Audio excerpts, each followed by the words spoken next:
de ma vie. On est parti.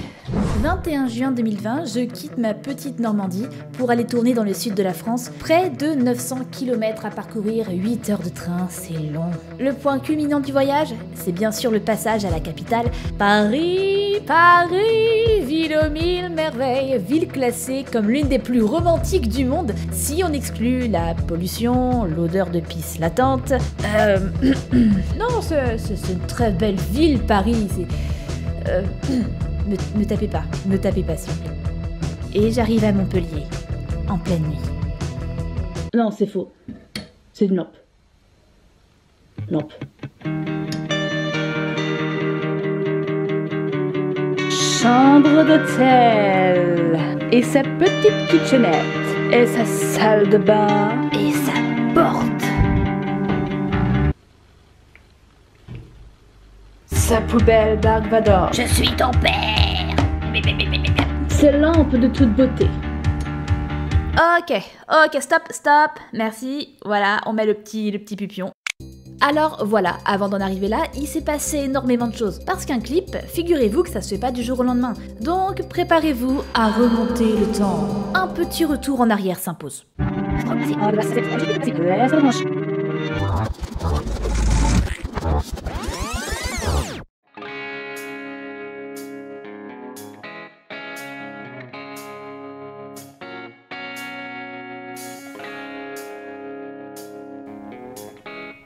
Le projet Undertale, c'est un vieux projet, j'ai commencé à vous en parler en 2016 je crois, et il a fallu 3 ans pour le voir se concrétiser.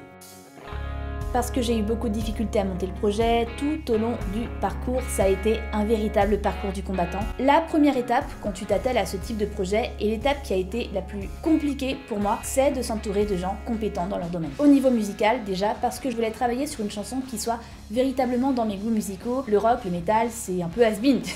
Les gens, ils écoutent plus ça maintenant. Ils veulent de la K-pop et tout, mais moi j'aime bien. Moi je suis vieux jeu. Alors au début, je connaissais personne et je me suis dit que la meilleure des façons de trouver quelqu'un qui soit intéressé par mon projet et qui partage le même univers que moi, c'était le bouche à oreille. Alors j'ai commencé à envoyer des annonces sur Twitter un peu partout. C'était une bouteille à la mer en fait. J'ai reçu plein de propositions de gens qui voulaient travailler avec moi, mais c'était soit des gens qui débutaient un instrument, soit des gens qui travaillaient sur un genre musical qui ne me correspondait absolument pas, soit le musicien était juste musicien mais il composait pas, et moi je cherchais surtout quelqu'un qui sache composer, mixer des voix, suivre un cahier des charges précis, et ça c'est pas facile. Et puis un jour, je tombe sur la chaîne de Taille.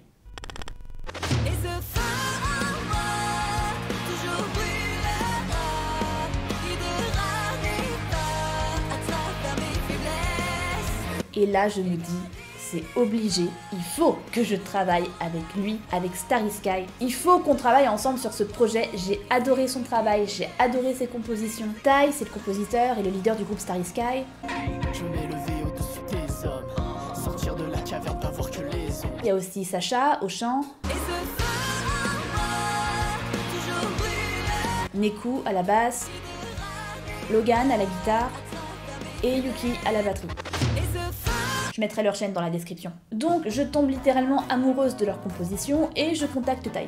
Je m'appelle Tai Wang, je suis compositeur et producteur de musique et avec mon groupe Starry Sky, nous avons réalisé et composé la chanson Undertale de Caral. À la base, Caral, elle m'avait contacté en 2017 pour ce projet de chanson sur Undertale et du coup, moi j'ai été tout de suite chaud. Elle m'a expliqué un peu le délire dans lequel elle voulait, avec la structure, elle imaginait déjà le clip dans sa tête à ce moment-là, je m'en souviens. Et du coup, on a vraiment tout réalisé en essayant de respecter à la fois sa volonté d'avoir quelque chose d'un peu rock, d'un peu emo, d'un peu catchy de ce genre, la volonté qu'elle avait d'elle de chanter, et aussi l'univers un peu d'Undertale, donc vous pouvez repérer quelques références par-ci par-là dans la musique aux chansons d'Undertale.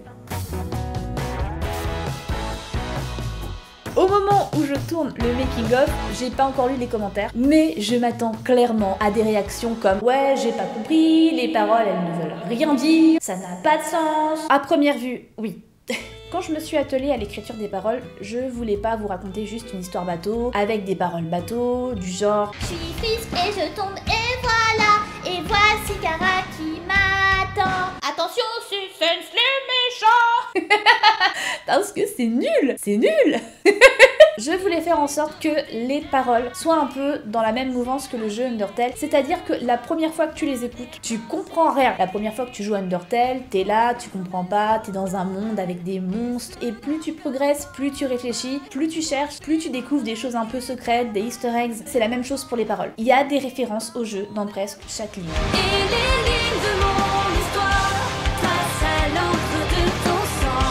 Le refrain, c'est clairement une référence à la route génocide. On a le rappel à Undertale, l'histoire, c'est le conte, le sang, c'est la route génocide. Une rouge méga qui retient figé le temps. Et la référence à la route et la référence au temps, donc un petit clin d'œil à Gaster, ainsi qu'à Sense. Oui, faut réfléchir, c'est vrai. Je vous ai dévoilé un peu le mécanisme, vous pouvez vous amuser à décortiquer le texte si ça vous amuse. J'y ai caché un petit easter egg très personnel. Je sais pas si vous allez le trouver. Il est pas très évident parce que il s'écoute plus qu'il ne se lit. Bonne chance.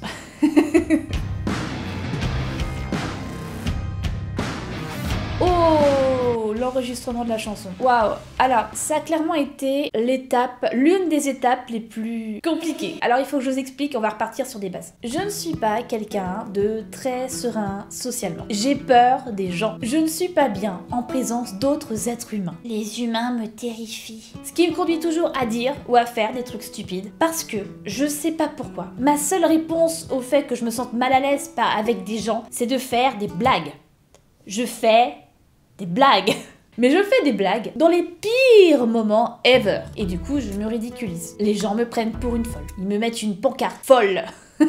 Et là, il faut bien comprendre que je vais aller me déplacer chez quelqu'un, Taille en l'occurrence, que je ne connais pas, pour aller chanter devant cette personne. Je n'avais jamais chanté devant quelqu'un avant. Mon niveau de stress, il était...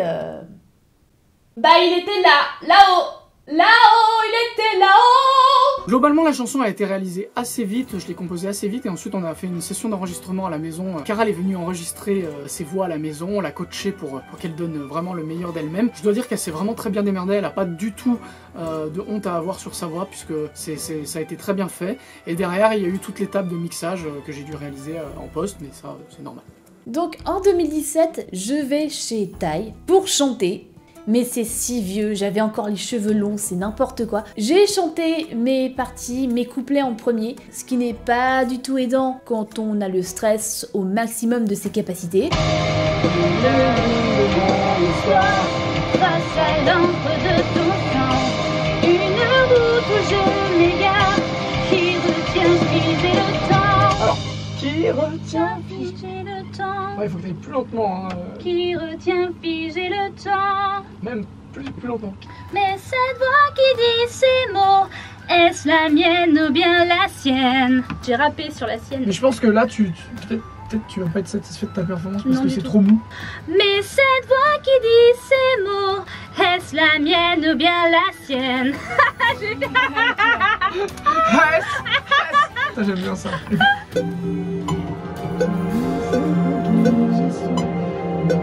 Laisse-moi te guider. C'est ça. Ouais. Donc ça fait 1, 2, 3, 4, 1. Laisse-moi te guider. C'est ça. Ok. On est bon. C'est parti. Et laisse ma voix te guider. Ensemble on va dominer. Voilà. Je reste déterminé. Mais je reste déterminée. C'est ça. Ça? Ouais. Mais je reste déterminée. Et puis, Sacha a fait la suite. Mais cette meuf, elle a une puissance vocale de ouf. Elle est incroyable. Elle arrive, elle te fait le truc, tac tac tac. Moi, j'ai galéré. Mes pensées s'en mêlent, s'entremêlent, et soudain mon cœur s'emballe.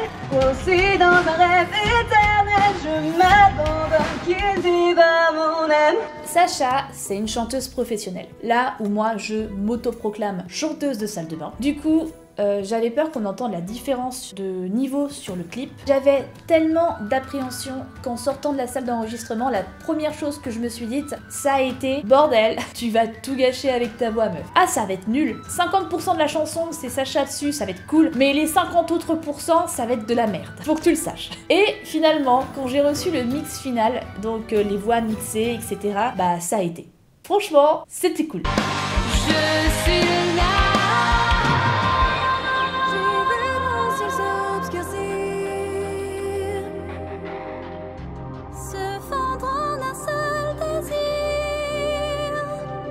C'est pas mal. C'est pas mal. C'est pas très mal, hein. Oui.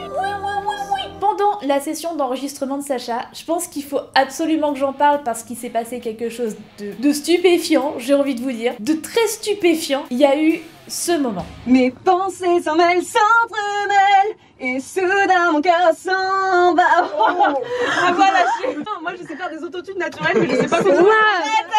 S'en va. What the fuck? What? D'où? Comment c'est possible ça? C'est un autotune naturel. Voilà, c'est... Mon cœur s'en va. Je sais même pas. Regarde-moi ça. Ah oui, incroyable. Les gens ils me croient pas quand je dis que je mets pas d'autotune quand ça fait. Cette fille est un androïde. Tu vois, des fois tu me dis mais t'es autotuné, je te dis mais non, je te jure qu'il y a pas d'autotune. Des fois ça fait ça tout seul. Non, Sacha c'est le niveau là, tu vois. Le niveau tout là-bas, tout en haut. Niveau de fou. Niveau de folie. Ainsi, vous avez la preuve que non, il n'y a pas du tout d'autotune sur cette chanson. Zéro autotune. Et c'est vrai ça, il n'y a pas d'autotune sur ma voix. Comment vous dire cette petite fierté? Je suis fière. Oui, je pense que je suis un peu fière. La réalisation.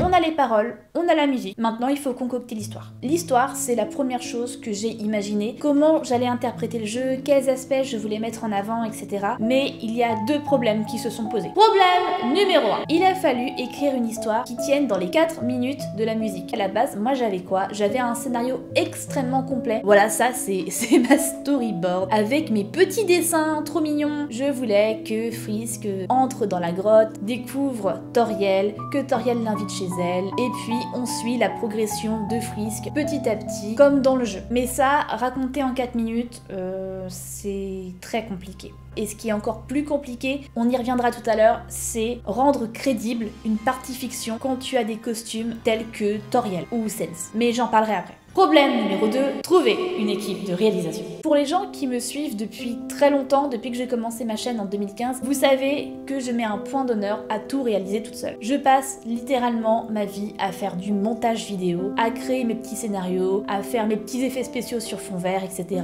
Je passe ma vie sur fond vert. Le fond vert, d'ailleurs, il est là. Voilà, je suis encore sur fond vert. Mais pour ce projet, j'avais envie de m'entourer d'une équipe professionnelle. Si tu veux réaliser quelque chose de quali, tu peux pas être à la fois derrière et devant la caméra. Et le problème, c'est que moi, je suis toute seule. J'ai toujours été toute seule. Et pas par choix, pas par conviction. C'est juste que j'ai malheureusement très peu de contacts dans mon entourage. Si bien que pour tous les projets, même les projets les plus minimes, c'est très compliqué pour moi de trouver quelqu'un qui puisse me cadrer. Je suis toujours toute seule et j'en ai marre d'être toute seule. Être seule sur YouTube, ça t'aide pas à évoluer, ça te fait stagner en fait. Donc, j'ai décidé, pour une fois, de faire un projet entièrement professionnel avec des gens dont c'est le métier et il a fallu que je trouve une équipe de réalisation. Et là, je me suis heurtée à un mur. C'est probablement là, à cette étape, que j'ai perdu le plus de temps en fait. En 2018, je contacte différentes productions de gens dont vous avez déjà très certainement dû voir le travail sur YouTube, puisqu'ils travaillent avec des youtubeurs importants qui sont pas du tout dans le même domaine que moi. Et sur toutes les équipes que j'ai contactées, soit j'ai pas eu de réponse, soit t'as une réponse mais tu sens que les gars ils sont pas super chauds pour bosser avec toi, parce qu'après tout je suis qui moi? Je suis qui? Je suis personne sur YouTube. Je suis une petite youtubeuse gaming, voilà. Tu cliques 2 fois sur ma chaîne, tu tombes sur quoi? Sur du gaming. c'est pas très crédible. T'as une personne qui te propose un énorme projet de très grosse envergure et elle fait du gaming, c'est pas crédible. Du moins ça n'a pas l'air crédible. Puis voilà, franchement, faut appeler un chat un chat. Sur YouTube, si tu fais pas de vues, si t'es pas un minimum entouré, si t'as pas un minimum de notoriété, si t'as pas ton crew, tu fais rien. Personne t'aide. C'est comme ça que ça marche sur YouTube. Donc pendant près d'1 an, j'ai écopé de refus, mais je m'y attendais. Il y a juste eu ce moment, où qui pour moi était le moment le plus frustrant de toute ma recherche, et je vous avoue que j'ai encore la haine. C'est horrible à dire, mais je suis très énervée envers cette équipe qui n'a pas du tout été professionnelle. C'est une équipe qui travaille, qui fait souvent des courts-métrages avec des youtubeurs et qui, à l'écoute de mon projet, tout de suite s'est montrée extrêmement intéressée, etc. Je la nommerai pas pour pas faire de diffamation. C'est une équipe avec laquelle on allait assez loin dans la création du projet, on était très souvent en relation sur Discord, et là, dès le début, tu comprends qu'être une femme dans le monde de YouTube, ça ne t'aide pas. On te prend de haut. Clairement, on m'a prise de haut. Je suis tombée sur des gens qui m'ont infantilisée à mort, du genre Mais est-ce que tu te rends compte que c'est un très très gros projet? Tu te rends compte que ça va être très très compliqué? Déjà, tu me parles pas comme ça. Tu ne me parles pas comme ça. Je me rends compte à quel point le projet est colossal. Et encore colossal, non. À la base, oui, le projet était colossal, mais vous allez voir après que j'ai dû réduire mes attentes. Je me rends compte ce que ça implique et c'est pour ça que je vous contacte. Inutile de m'infantiliser comme vous le faites. Et c'est extrêmement blessant quand t'es adulte et qu'on te parle comme un gosse de 6 ans qui ne comprend pas dans quoi il met les pieds. Oui, ça demande de l'ambition que de quitter sa chaise de gameuse pour s'atteler à un truc un peu différent. Oui, mais j'avais envie de me lancer dans le court-métrage depuis longtemps, j'avais envie de voir ma chaîne évoluer dans le court-métrage depuis longtemps, et j'étais sérieuse. J'ai présenté à cette équipe de réalisation un dossier comme as, avec le scénario, les ficelles du scénario, ce que je voulais y voir, ce dont on allait avoir besoin, etc. J'étais très sérieuse. Ce studio m'a fait perdre un temps considérable. Presque 1 an en fait. On a perdu 1 an. Au début, ils avaient l'air quand même méga chauds. On a discuté longtemps, pendant des mois. Il était question de trouver un décor. On a essayé de trouver des décors ensemble, de trouver des lieux de tournage. On a envisagé de faire des plans au drone. On a envisagé de faire plein de choses. Et du coup, plus on discutait, plus pour moi ça devenait vrai et plus j'étais confiante. Et puis, un jour, pouf, plus rien. Du jour au lendemain, ils ont arrêté de me contacter, malgré plusieurs relances. J'ai essayé de les contacter, j'ai envoyé des mails, j'ai encore tous les messages sur Discord qui sont en suspens depuis 2 ans. Ils ont juste arrêté de vouloir travailler avec moi, parce que, pour eux, j'étais pas assez crédible sur le plan YouTube. Je faisais pas suffisamment de vues, peut-être, je sais pas. Là, vraiment, je ne sais pas, je théorise, je ne sais pas pourquoi. J'ai pensé bêtement, vraiment très naïvement, que c'était parce qu'ils avaient des problèmes personnels et que la boîte de production a dû fermer. Mais non, puisqu'ils continuent à faire des courts-métrages pour les autres youtubeurs sur YouTube. Juste que, peut-être... bah ouais, non, c'est ça, j'étais juste pas assez crédible pour eux. Des illusions. L'impression de pas être assez bien. L'impression de pas compter assez. C'est l'impression que YouTube donne en général, de toute façon. YouTube, c'est un gros parasite, tu vois. YouTube, c'est... T'es quelqu'un de très connu, on va tout te donner, mais t'es quelqu'un qui paraît pas assez connu, bah tu dois te débrouiller, être un tout petit poisson parmi des gros requins, et démerde-toi, quoi. On va pas aller te chercher, c'est comme ça que ça marche. Donc j'ai perdu 1 an pour rien. Pardon. C'est la première fois que j'essayais de m'engager avec une équipe de réalisation, et forcément je m'attendais à avoir des bâtons dans les roues, mais pas au point de me traiter comme une sous-merde en fait. Ça dégoûtait. Ça dégoûtait. Et maintenant, je vais aller me remaquiller. Allez.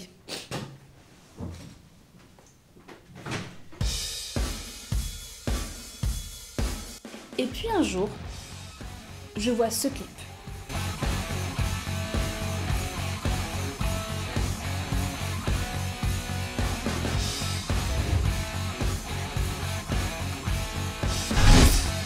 Et je les ai contactés. Et bah c'était le bon move.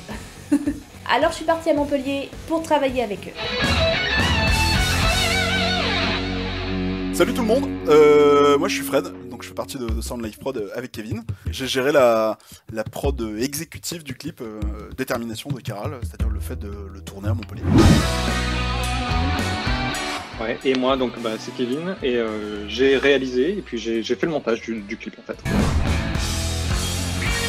Pour contextualiser un peu, elle nous a contacté en juin 2019 avec un projet comme ça, en mode paf! Regardez, moi j'ai vu votre série Andrew Bennett de Super Flame, ça me plaît, j'ai l'impression que vous êtes compétent. J'ai un clip à faire, ça s'appelle Détermination, c'est basé sur le jeu Undertale, et c'est un mélange clip, prise de vue réelle et animation 2D et effets spéciaux. Généralement, des gens qui arrivent avec ce genre de projet, ils savent pas trop où ils vont en fait. Ils ont plein d'idées, ils veulent mettre de l'animation, ils veulent mettre des effets spéciaux, etc. Généralement, nous, quand on reçoit des choses comme ça, on se dit ouais, on va voir. Hein.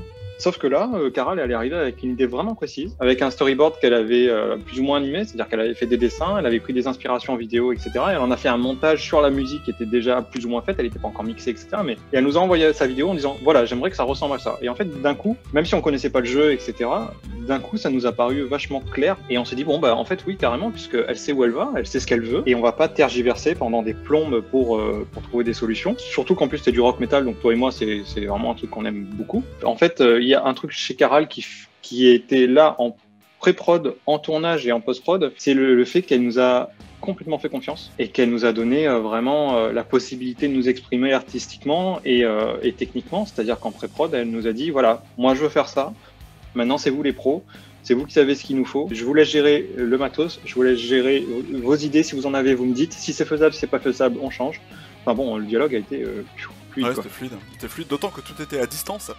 Et mine de rien, ça joue sur la confiance qu'on peut avoir envers les gens quand on les rencontre physiquement, quand on peut parler, quand on voit les lieux, quand on voit l'évolution des décors. On se sent en confiance, alors que là, quand on est d'un bout à l'autre de la France, carrément, c'est beaucoup moins facile de faire confiance, de se projeter et de se dire ok, le résultat va être à la hauteur de ce que moi j'ai dans la tête. Et ça, c'était vraiment le truc le plus agréable et le plus fluide qu'il y a eu dans ce projet. Pas stable du tout. Le plan nul. Non, non, non, non, non. I'm a remaster, you see. C'est le premier jour du tournage et je ressens actuellement un mélange d'excitation et de stress. Je suis joie, mais en même temps je vais pas y aller. Ok. Oula, je rote. Je vais aller retrouver l'équipe de réalisation et découvrir le décor parce que je l'ai pas encore vu et je crois qu'il est badass. À l'arrivée du studio, la première chose que j'ai vue, ça a été le décor. Waouh! Les deux personnes que vous voyez là, donc Romain et Guillaume, se sont amusés à recréer tout un environnement en intérieur. Ils ont amené de la terre, des tonnes et des tonnes de terre, beaucoup de terre. Ils ont créé des rochers, ils ont ramené de la terre, et il y avait des branches. C'était un truc de fou. Le décor, il était super beau. Trop beau! Mon décor était trop beau! Je pense que c'est le mot confiance qui va revenir le plus souvent là sur ce projet. Elle nous a fait confiance dans la préparation, elle nous a fait confiance sur le tournage, mais on va en parler. Mais c'est surtout qu'elle nous a aussi fait confiance parce qu'elle a découvert le décor quand elle est arrivée, le jour du tournage. Elle a découvert l'équipe quand elle est arrivée, le jour du tournage. Elle nous a rencontrés, alors on s'était appelés, elle nous a rencontrés quand elle est arrivée le jour du tournage. Et surtout qu'on a commencé le tournage avec les scènes où elle est toute seule, où elle doit jouer les deux personnages. Le groupe, on l'a fait le deuxième jour. Et donc elle arrive, on disait voilà, le décor c'est ça, voilà, je te présente machin. Le premier jour de tournage était consacré à l'enregistrement des scènes de fiction. Donc le matin, je suis arrivée comme ça, toc toc toc, j'ai enfilé mon petit pull vert et je suis partie au maquillage. Première fois que je me faisais maquiller par quelqu'un, le stress était présent. Mais Marine, donc Marine c'est la maquilleuse, elle a fait un travail que je qualifierais de merveilleux. Compte tenu de ce dont elle est partie, elle a fait un truc de fou. Ah ouais, oui. Mon talent en dessin s'arrête là. Je vais donner le bâton qui peut se La perruque. Je suis pas très fière de ma perruque. La perruque, c'était une aventure.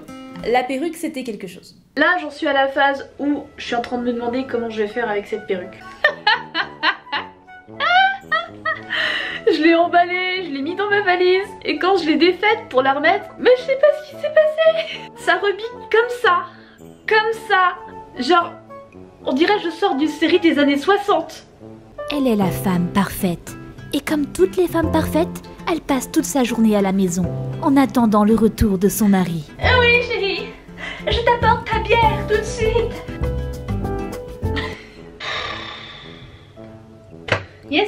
Bah c'est parti. Si vous vous demandez de façon tout à fait légitime comment je me suis retrouvée avec cette perruque là, sachez qu'à la base quand je l'ai achetée elle était pas du tout comme ça. Là c'était vachement classe. En plus moi avec une frange.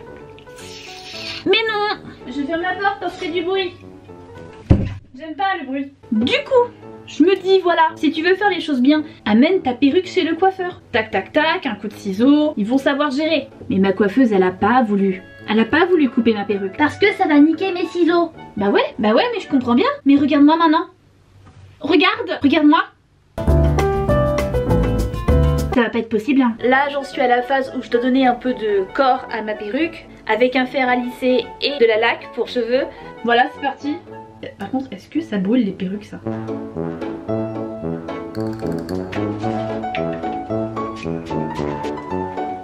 Oh j'aime pas cette odeur. Je déteste l'odeur que ça fait là actuellement. Ah ça pue. Ça pue le plastique brûlé de ouf. Pire idée Mina, pire idée. C'est juste les pointes. Ouais je vais juste faire les pointes. Ça crépite. Mes cheveux sentent putain de barbecue, ça sent bizarre. Oh non. Eh, ça fait beaucoup mieux. Et j'ai pas cramé.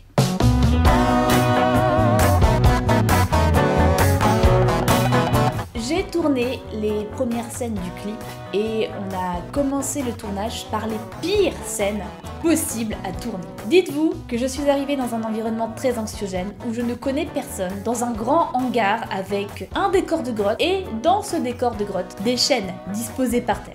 Et mon job à moi, c'était de tirer sur les chaînes pour me déloger de celle-ci parce que j'étais Kara et que Kara avait envie de briser les chaînes qui l'entravaient. Et ce qui était hyper compliqué, c'était de tirer à fond sur les chaînes, mais pas trop parce que sinon elle se barrait toute seule en fait. Donc je devais faire semblant comme ça que ce soit très dur, mais en même temps fallait pas que je tire, mais en même temps c'était très dur, mais il fallait pas que je tire. C'était un bordel quoi. Mais la phase la plus compliquée de ces premières scènes de tournage qui m'ont marqué, et qui ont peut-être marqué d'ailleurs toute l'équipe de réalisation présente à ce moment, c'était pas ça. C'était clairement pas ça. On se connaissait pas, enfin on avait déjà conversé plusieurs fois par Discord, mais c'est la première fois que je rencontrais toute l'équipe, et Kevin me demande un truc, il me dit quand t'es prête on y va, on va commencer par les scènes où t'es attaché, tu dois crier etc. Tu cries, tu hurles et tout, tu donnes tout ce que t'as. Même si on l'entend pas dans le clip, c'est pas important, il faut vraiment que ça vienne du fond du cœur, du fond de tes tripes. Ah d'accord, ok. Imaginez-vous la scène, je ne connais pas trop ces gens, et je suis comme ça enchaînée, et je hurle, je crie de tout mon corps, de tout mon être, et il y a des gens qui me filment et qui me regardent pendant 45 minutes. Vraiment, vraiment, magnifique mise en bouche pour briser la glace avec des gens que tu connais pas. Hurler pendant 1 heure dans la boue. Nickel, nickel. Heureusement que le hangar était bien isolé et que personne n'a songé à appeler la police. Je vivais intensément cet instant.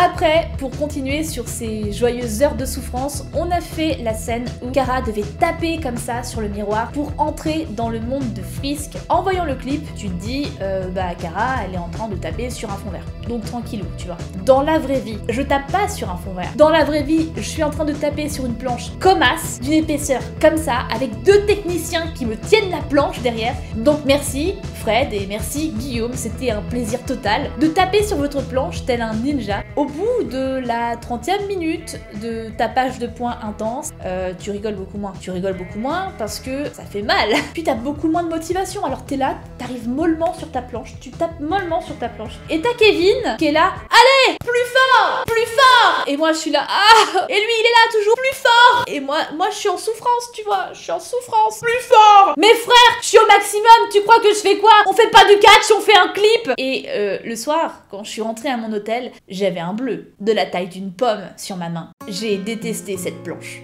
Mais en vrai, ça en valait la peine parce que la scène, elle est super jolie. Et les lignes de mon histoire tracent à l'encre de ton sang une route où je m'égare. Ce dont j'avais vraiment envie dans la route génocide, c'était absolument faire apparaître le combat contre Sense. J'ai décidé de faire appel à un studio d'animation. WeDesign, c'est un studio d'animation avec des artistes extrêmement talentueux qui ont été très à l'écoute de mon projet et qui ont su capter un petit peu les éléments graphiques que je voulais déposer dans l'animation, dans le sens où je sais que clairement si j'avais fait le choix de faire une animation plutôt typée manga, les gens auraient été comblés sur la chaîne. Mais Undertale, c'est quoi? Ce sont des dessins simplistes. On est sur un graphisme déjà de base dans le jeu extrêmement simpliste. Donc je voulais pas faire du manga. C'était exclu, c'était pas du tout en adéquation avec le thème de toute façon. Donc on a beaucoup travaillé avec WeDesign pour rendre le truc le plus smooth possible.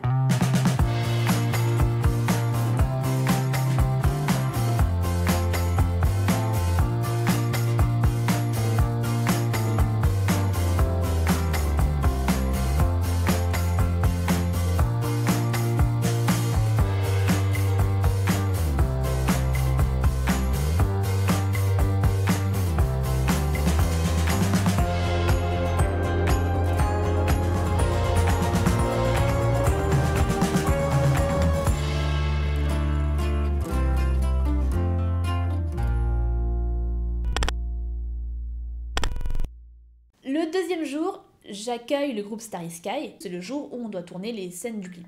Et du coup, on a dû tourner le clip à Montpellier. On est venu à Montpellier exprès pour ça, dans les locaux incroyables, avec le décor et tout. C'était absolument incroyable comme expérience. Hashtag balance pour les youtubeurs. Ils ont aussi découvert le décor. Tu vois celui-là, là, c'est pas mon rocher préféré. Ah. Non, moi c'est celui-là que je préfère. J'aime beaucoup celui-là parce que... Il est doux. Tu sens cette douceur? Ah, il est doux. Je sais pas, il est plus naturel, tu vois. Mais je l'aime bien en fait, celui-là je l'aime bien. Celui-là, là? Ouais, je le préfère en fait. Ouais. Ouais, moi aussi j'aime bien. Lui, avec le noir derrière, tu vois, c'est un peu trop... Le contraste n'est pas parfait. Je comprends ce que tu veux dire. Il est un peu trop simple. Mais tu vois, il se hisse vers le haut. Ça veut dire qu'il veut pas se laisser, comme les autres, se laisser aller. Il se dit, moi, tu vois, je suis un rocher, je vais montrer que j'existe. Alors, il prend de la hauteur. Ton apothéose. C'est ça, exactement. Oui, c'est ça. Ben, parlons pas de celui-là, parce que celui-là, bon, je suis avec toi, Hugo. Je suis avec toi. C'est un décor multi-usage. C'est là qu'on va tourner le prochain Koh-Lanta. Ouais, effectivement. En fait, faut savoir que depuis le début chez Koh-Lanta, tout est vrai. C'est de la vraie pierre. On va voir ensemble. C'est de la vraie résine. C'est du vrai ciment aggloméré. Ça fait des années c'est pour ça qu'on a travaillé avec cette équipe. C'est parce qu'elle est sur les tournages de Koh-Lanta depuis maintenant plus de 10 ans et le niveau de réalisme est assez incroyable. Même l'eau de la mer, tout ça, les palmiers, waouh. Et prochainement, ce qui vous attend dans la prochaine saison de Koh-Lanta. Bah écoutez, moi j'ai choisi de voter pour Sacha parce qu'elle faisait mal le poisson et en plus, c'est son rôle, hein. Elle doit faire bien la cuisine. Maintenant le problème, il n'y a plus de filles, alors on va plus manger. Bah moi je vote contre Neko parce que... C'est le caméraman, hein, donc si tu veux pas te retrouver sans caméra... Non mais s'il te plaît, il faut que tu comprennes pourquoi. Écoute, on n'a rien contre toi, vraiment on t'aime beaucoup. Mais il faut arrêter d'aider les autres. Les jaunes là, on sent pas les couilles des jaunes. Pourquoi tu leur amènes du riz quand ils sont morts de faim? S'ils sont morts de faim, on les mange. Bah tiens, mais éteins la torche maintenant, vas-y, éteins la torche. Ils ont voté contre vous et leur sentence est irréfutable. Waouh, ça c'est de l'éteinte de torche, bravo. Ce jour-là, on est le 24 juin et ce jour-là, il fait exceptionnellement très chaud. Si je devais donner une anecdote, c'est qu'il faisait extrêmement chaud en juin à Montpellier dans un hangar. Et le pire, c'est qu'au moment de scrimer, elle voulait que j'ai un cosplay de Sans. Donc j'avais une polaire, un gros pull avec polaire dans un hangar à Montpellier pendant la canicule, avec les cheveux longs. Voilà, ça s'est très bien passé, je dois dire que c'est très agréable d'être pris en charge pour un clip parce que vraiment les réalisateurs et la boîte de production s'est occupée de tout. Caral a fait énormément de travail, c'est elle qui a tout géré, tout l'aspect gestion de la vidéo et je trouve qu'elle s'est super bien démerdée. Voilà, merci beaucoup à Caral de nous avoir fait participer, c'est vraiment un plaisir d'avoir participé à ce projet, j'espère vraiment qu'elle est très fière du résultat. En tout cas, moi je trouve le résultat absolument excellent et j'espère que vous l'avez apprécié tout autant que moi. Nous on est ultra refait d'avoir fait ce clip là, on en refait quand tu veux et merci à toi en vrai Caral directement parce que c'était un gros projet à confier dans les mains d'inconnus juste parce que t'as vu une série, tu te dis bon bah allez eux ça doit être bien. Bah, ça fait plaisir en fait d'avoir pu faire ça. Ouais, on a bossé mais on a vraiment bossé avec plaisir donc c'est vraiment cool quoi. Donc bah voilà, peut-être à une prochaine sur une autre réal. Et des projets, j'en ai à foison. Cette aventure a été pour moi plus que jamais une motivation supplémentaire pour vous ouvrir mon univers. Malgré les difficultés, malgré les bâtons dans les roues, je suis comblée à l'idée de voir mon projet prendre forme. Mais cette aventure, je ne l'ai pas menée toute seule. Merci à Sound Life Prod, à WeDesign, à Starry Sky. Merci à tous mes tipeurs qui ont financé une bonne partie du projet. Sans vous, rien de tout ça n'aurait été possible. Je travaille actuellement sur vos contreparties, ça devrait arriver début d'année prochaine si tout va bien, donc ne vous inquiétez pas. Merci aussi à cet abonné qui est venu me voir une fois en convention et qui m'a donné ce dessin avec 2 pièces de 2 € en me disant que c'était pour mon clip. Et finalement, j'ai utilisé cet argent pour payer mon bus à Montpellier, alors merci à toi. Merci pour tout, et j'espère pouvoir voir à l'avenir d'autres projets fleurir sur ma chaîne. D'autres clips musicaux, pourquoi pas. Et des courts-métrages aussi. Je suis maintenant super motivée. Ma motivation a atteint des sommets. Alors, voyez ma détermination.